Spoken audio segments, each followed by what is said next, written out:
Dizem que numa casa abandonada do interior, uma criança aparece na janela ao entardecer. Quem acena para ela, volta a vê-la anos depois exatamente igual, sem envelhecer, sem desaparecer, e quando ela acena de volta, talvez já seja tarde demais. Você já ouviu falar de lugares que parecem ter sido esquecidos pelo tempo, mas que, de alguma forma, continuam observando quem passa? No interior, entre estradas de terra, cercas tortas e mato alto, existe um tipo de história que ninguém conta por completo. As pessoas sempre param antes do fim, mudam de assunto, baixam a voz. E quando insistem em falar, repetem sempre o mesmo aviso. Se passar por aquela casa no fim da tarde, não olhe para a janela do andar de cima. E se olhar, não acene. Daniel ouviu esse aviso tarde demais. Na época, ele era jovem, dirigia sozinho por uma estrada rural e só queria cortar caminho para chegar em casa mais rápido. O sol já estava caindo, o céu tinha aquele tom apagado de fim de tarde e a estrada parecia cada vez mais vazia à medida que ele avançava. Não passava ninguém, nenhum carro, nenhuma moto, ou nenhuma pessoa no acostamento. Só árvores tortas, poeira levantando atrás do carro e o silêncio pesado do interior. Foi então que ele viu o sítio. A porteira estava caída, o cercado tomado pelo mato. A casa principal, grande e antiga, parecia estar apodrecendo de pé. As tábuas escuras, o telhado afundado, as paredes manchadas pelo tempo. Era o tipo de lugar que já assustaria vazio. Mas havia alguma coisa naquela casa que incomodava mais do que o abandono. Parecia que ela ainda estava viva. Daniel reduziu a velocidade sem perceber. Não por curiosidade, por instinto. Como se alguma parte dele tivesse entendido, antes da mente, que havia algo errado ali. E então ele olhou. Na janela do andar de cima, atrás de um vidro sujo, estava uma criança. Pequena, imóvel, pálida, parada ali, olhando diretamente para ele. Daniel gelou na hora. A mão apertou o volante. O pé quase travou no freio. Durante um segundo, tentou convencer a si mesmo de que podia ser ilusão. Um reflexo no vidro, um pedaço de cortina, um manequim velho. Qualquer coisa que fizesse mais sentido do que aquilo. Mas não. Era uma criança. E ela estava olhando para ele de um jeito que tirava qualquer dúvida. O estranho não era apenas ela estar ali. Era a forma como estava ali. Não parecia assustada. Não parecia pedindo ajuda. Não parecia uma criança normal que viu um carro passar. Era como se estivesse esperando. Como se soubesse que alguém, um dia, ia parar naquela estrada e olhar de volta. Daniel sentiu um aperto estranho no peito. Medo, sim.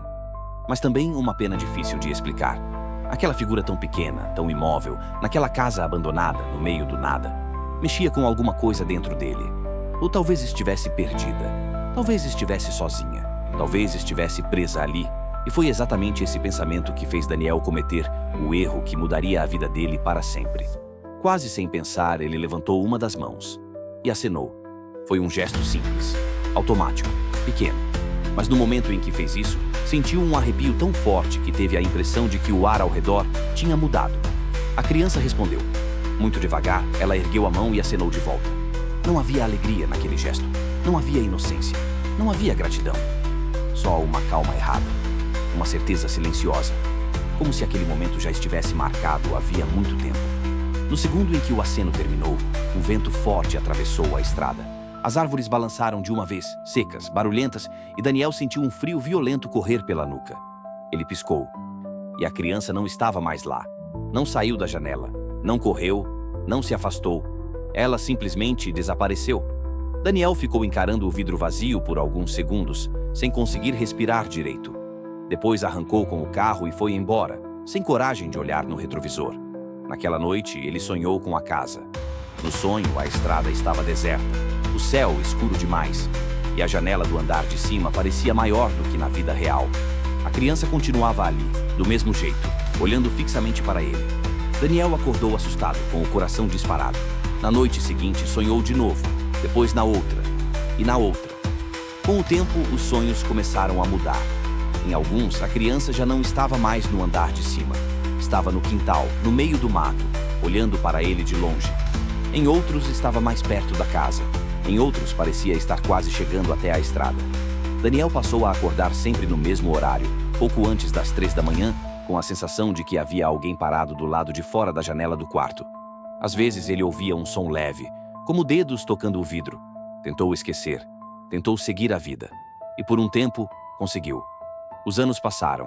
Daniel mudou de cidade, casou, construiu rotina, teve outras preocupações. A memória do sítio foi ficando mais distante.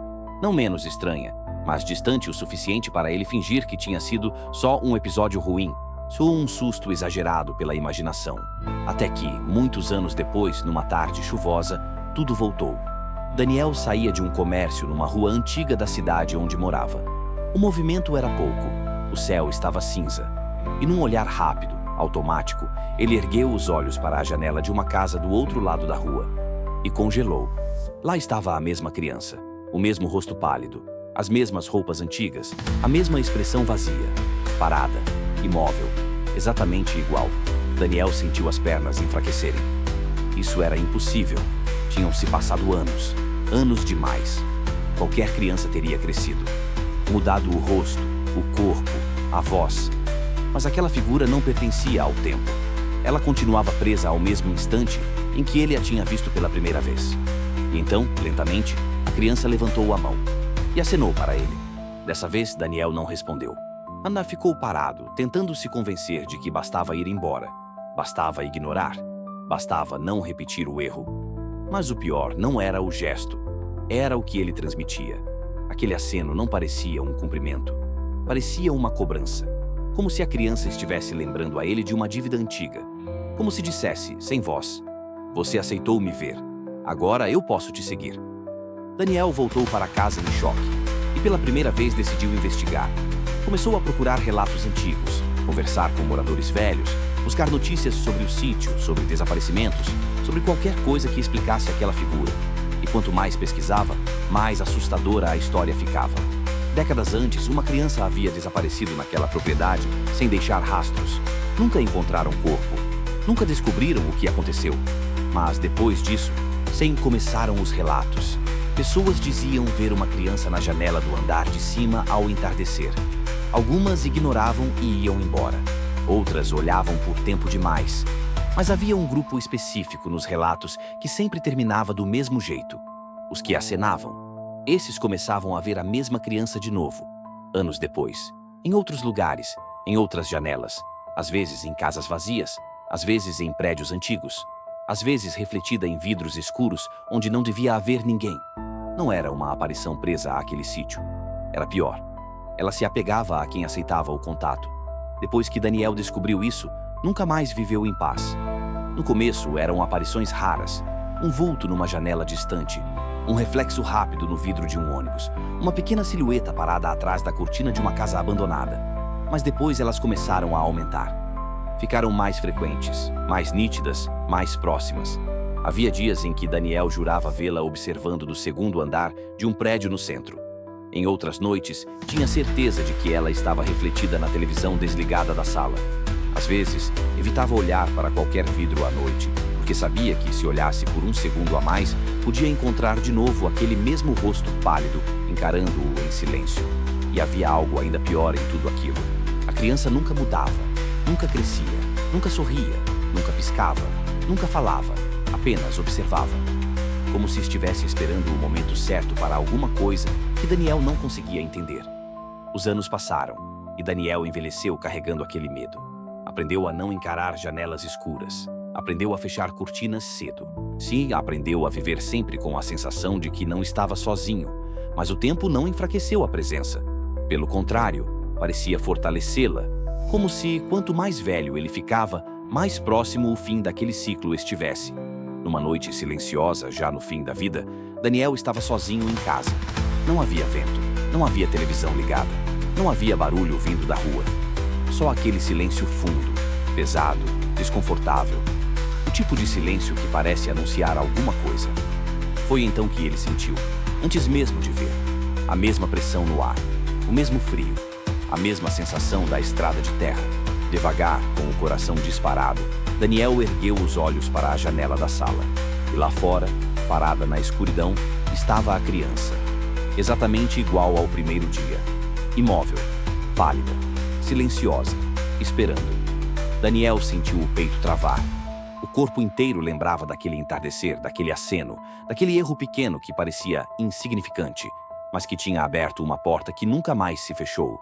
E então, pela primeira vez em todos aqueles anos, ele percebeu uma coisa diferente. A criança não parecia apenas querer ser vista, parecia querer entrar, como se já não bastasse observá-lo de longe, como se agora ela estivesse pronta para atravessar. A pequena mão começou a subir lentamente mais uma vez, preparando outro aceno, mas antes que Daniel pudesse se mover, ele viu algo atrás dela, uma segunda figura, alta, parada, escura, quase fundida à noite. E quando a forma deu um passo sutil para a frente, Daniel entendeu. Aquilo não era outra pessoa, era o reflexo do próprio futuro. Um homem envelhecido, imóvel, preso atrás daquela mesma presença. Como se, depois de tantos anos sendo seguido, ele finalmente tivesse chegado ao fim do processo. Como se o destino dele não fosse apenas morrer com medo da criança, mas tomar o lugar ao lado dela. Na manhã seguinte, encontraram a casa vazia, a janela da sala aberta. Nenhum sinal de invasão, nenhum bilhete, nenhuma explicação, só o silêncio.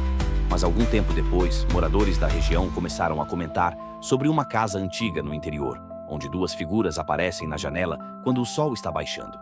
Uma é de uma criança pequena, a outra, de um homem idoso.